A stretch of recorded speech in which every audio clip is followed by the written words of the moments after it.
आज है 18 जुलाई और वक्त हो रहा है 6 पीएम। दोस्तों अभी की सबसे बड़ी खबर ये है कि ईरान के जो डिस्टिलेशन वाटर प्लांट पर हमला हुआ था उसके बाद ये रिपोर्ट निकल कर आ रही है कि 10,000 लोगों को वहाँ से पानी सप्लाई होता था और लगभग 20 विलेज में ये पानी जाता था। लेकिन अब ये ईरान का डिस्टिलेशन पावर प्लांट जब हिट हुआ है तो 10,000 लोगों के पास पानी नहीं पहुँच पा रहा है और 20 विलेज में पीने का पानी तक नहीं पहुँच पा रहा है।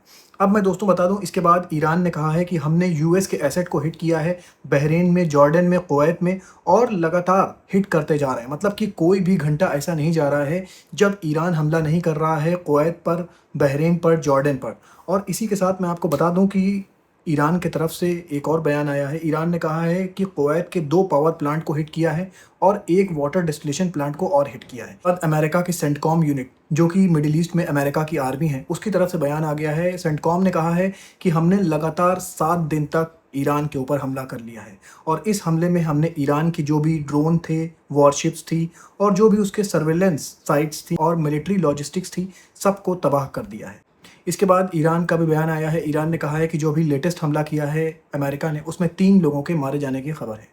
दोस्तों यूएस ने एक बात और क्लियर कर दिया है। आज सुबह आईआरजीसी की तरफ से एक बयान आ रहा था कि उसने स्ट्रेट ऑफ हॉर्मुज में 2 टैंकर को अपने माइंस का निशाना बनाया है और दोनों टैंकर को उड़ा दिया है, ऑयल टैंकर को।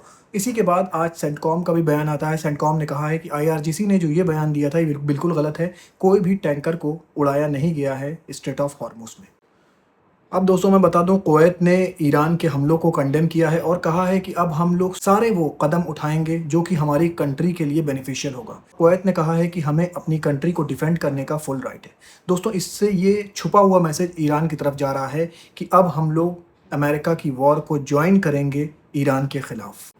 बड़ी खबर निकल कर आ रही है दोस्तों, यूएस एम्बेसी जो बेरूत में है, जो कि लेबनान में है, उसने अपने लोगों से ट्रैवल करने के लिए मना कर दिया है मिडिल ईस्ट। दोस्तों इससे ये पता चल रहा है कि मिडिल ईस्ट में कुछ बड़ा होने वाला है और ये जो जंग चल रही है ये और ज़्यादा एस्केलेट करने वाली है। दोस्तों अमेरिका ने अपने सिटीजन्स से मना करा है कि वो गाज़ा, नॉर्दर्न इसराइल और इजिप्ट के बॉर्डर से सटे हुए जितने भी जगहें हैं वहाँ ट्रैवल ना करें, लेबनान ट्रैवल ना करें। दोस्तों इससे ये बात साफ निकल कर सामने आ रही है कि आने वाले 24 से 48 घंटों में कुछ बड़ा होने वाला है। अब दोस्तों मैं खबर आपको सऊदी अरब से बता दूं। सऊदी अरब और पाकिस्तान के बीच में बाईलैटरल डिफेंस एग्रीमेंट था, लेकिन अब बताया जा रहा है सऊदी अरब इस बाईलैटरल डिफेंस एग्रीमेंट को ट्राईलैटरल डिफेंस एग्रीमेंट में बदलना जा रहा है। अब बताया जा रहा है कि इसमें टर्की को भी सऊदी अरब जोड़ने वाला है। इससे क्या होगा कि सऊदी अरब, टर्की और पाकिस्तान एक ट्राईलैटरल डिफेंस एग्रीमेंट में आ जाएंगे।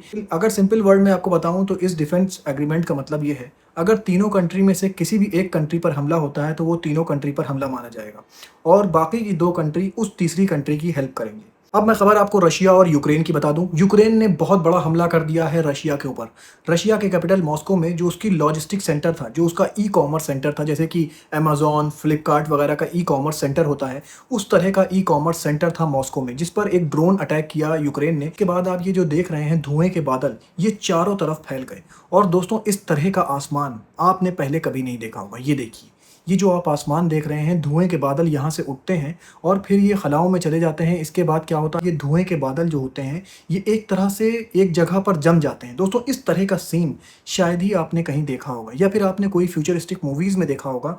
ये आज कंडीशन है रशिया की। एयर क्वालिटी बहुत ज़्यादा ख़राब हो गई है क्योंकि यहाँ पर स्मोक चारों तरफ फैल चुका है। दूसरी तरफ मैं आपको बता दूं, रशिया भी लगातार हमले कर रहा है यूक्रेन के ऊपर। बताया ये जा रहा है ब्लैक सी में एक कार्गो शिप यूक्रेन के लिए वेपन्स लेकर आ रहा था, जिसको टारगेट किया रशिया ने और उसको बिल्कुल तबाह और बर्बाद कर दिया। लेकिन दोस्तों यूक्रेन ने ये जो आज हमला किया है, इससे सिर्फ इस ई कॉमर्स फैक्ट्री को नुकसान नहीं हुआ है, वहाँ के आसपास का इन्वायरमेंट जो है वो भी बिल्कुल ख़राब हो चुका है। दोस्तों एनालिस्ट अब ये बता रहे हैं कि रशिया हो सकता है कि आने वाले दिनों में कुछ खतरनाक वेपन यूज़ करेगा यूक्रेन के खिलाफ, क्योंकि दोस्तों उस पर बड़े बड़े हमले हो रहे हैं और इन बड़े हमलों से बचने के लिए वो हो सकता है कि कुछ खतरनाक हथियार भी यूज़ कर सकता है।